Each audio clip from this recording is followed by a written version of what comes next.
6 เดือนต้นปี 2026 มูลค่าคนซื้อเลข 21,800 ตื้อกว่ากีบเทียบใส่ปีเดียวกันผ่านมา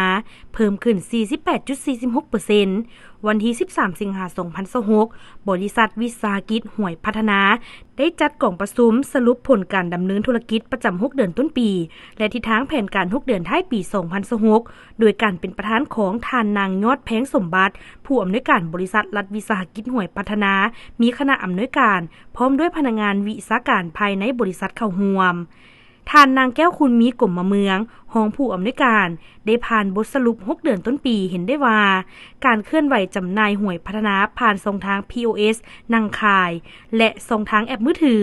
ในนั้นสามารถสั่งรวมเครื่องขายหวย POS ที่ลงทะเบียนอยู่ในระบบฐานข้อมูลลอตลิงทั้งหมดจำนวน 345,268 เครื่องแอปมือถือเลข156โตวจำนวน13แอปและสลากพัฒนา 5/45 จำนวน1แอปการจัดตั้งปฏิบัติการจำหน่ายหวยพัฒนาในระยะ 6 เดือนต้นปีปฏิบัติได้ 21,812.80 ตื้อกว่ากีบเท่ากับ 141.14% ของแผนการฉบับปรับปรุงเกินแผน 41.14% เทียบใส่ระยะเดียวกันของปี 2025 เพิ่มขึ้น 48.46% ด้านไร้หับปฏิบัติได้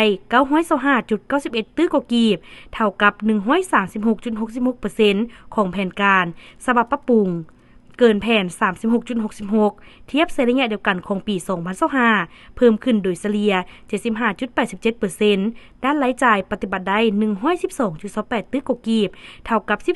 12.13% ของรายรับรวมเท่ากับ 111.87% ของแผนการฉบับปรับปรุงเกินแผน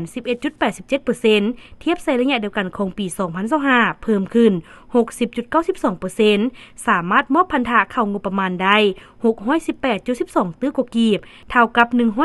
142.13% ของแผนการฉบับปรับปรุงเพิ่มขึ้น 76.79% ระยะ 6 เดือนท้ายปีบริษัทได้วางคาดหมายสู่สนจะปฏิบัติรายรับให้ได้ 767.56 ตื้อกีบรายจ่าย 109.84 ตื้อกีบกำไรรวม 677.72 ตื้อกีบและปฏิบัติพันธะเข้างบประมาณให้ได้